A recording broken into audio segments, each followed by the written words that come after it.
Assalamualaikum warahmatullahi wabarakatuh. Lalu anak-anak apa kabar? Alhamdulillah kita dalam keadaan sehat. Nah, kita akan melanjutkan belajar dengan daring, yaitu kita akan belajar pencemaran. Maka minggu yang lalu kamu telah mempelajari tentang pencemaran, ya. Pencemaran, kamu sudah belajar mengenai lingkungan. Kamu tahu lingkungan itu apa yang ada di luar kita, sekitar kita ini adalah lingkungan. Pada semua makhluk hidup memerlukan lingkungan yang bersih, ya, tanpa adanya pencemaran. Nah, pencemaran itu apa? Adalah pencemaran itu datangnya polutan atau zat yang melampaui batas yang ada pada sekitar kita. Bisa pada air, pada tanah, langit, udara sekitar kita ini, ya. Nah, kemudian bisa juga pencemaran itu pencemaran udara, ya, yang membuat kita fisik, ya. Nah, kemudian kali ini kita akan saya bimbingkan secara singkat mengenai pencemaran air. Ini ikan di dalam air yang bersih.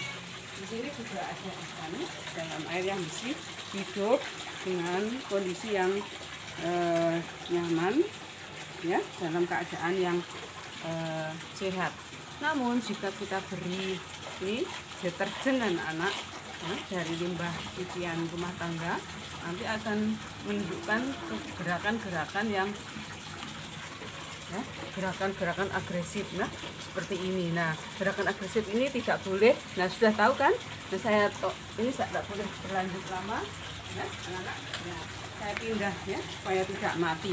Ini contoh sederhana jika makhluk hidup terkena polutan, yaitu jenis pencemaran air ini dari ikan, ya anak-anak. Kamu bisa mencobanya di rumah, praktik di rumah. Pencemaran itu kadang-kadang ada pada tanah, pada udara, pada air, seperti tadi. Nah, bisa digunakan anak-anak, ya, bisa digunakan. Kamu juga bisa mencemari udara. Untuk pencemaran udara ini bisa dari zat-zat pestisida pertanian seperti ini. Nah, ini disemprotkan, ini sudah akan membuat pencemaran di udara. Nah, ini jika kita hirup nanti akan mencemari udara. Nah, bagaimana secara sederhana saja supaya udara kita tetap sehat, tanah kemudian sekitar kita tetap sehat, maka kita lakukan dengan cara yang sederhana. Jika ibumu mencuci beras, kita tampung, ya. Nah, airnya kita tampung, ini air cucian beras, kemudian diberi air gula. Nah, ini bisa dipakai untuk pupuk anak-anak, namanya mol, ya. Mol itu singkatan dari mikroorganisme lokal, ya, bisa dipakai untuk tanamannya, pupuk. Nah, ini semua tanaman yang ada di sini, ini semuanya terbuat dari mol ini. Nah, bisa jadi, ya, kemudian dipakai pencemaran ini bisa menjadi pencemaran tanah.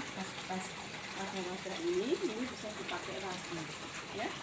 Dan minuman, tempatnya cat, ya, ini tempatnya hantaran nasi, bisa dipakai untuk tempatnya tanaman, ya, anak.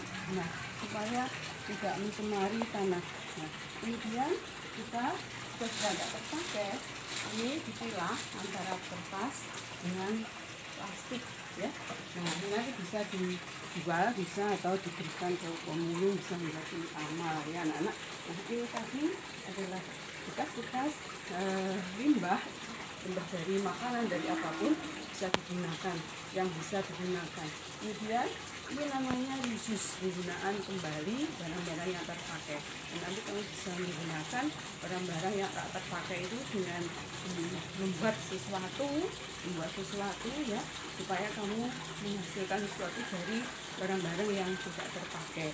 Nah, ini tadi adalah singkat cerita untuk memperjelas pencemaran. Jadi pencemaran itu adalah zat polutan yang mencemari udara, tanah, air, ataupun suara-suara yang kita dengarkan. Itu jenis pencemaran. Jika kamu belajar simak PowerPoint lebih jelas, akan lebih detail lagi, dan lakukan tugasmu sebaik mungkin dan akan saya kirim ke Google Classroom. Sekian, semoga kita siap semuanya dan dilindungi Allah. Assalamualaikum warahmatullahi wabarakatuh.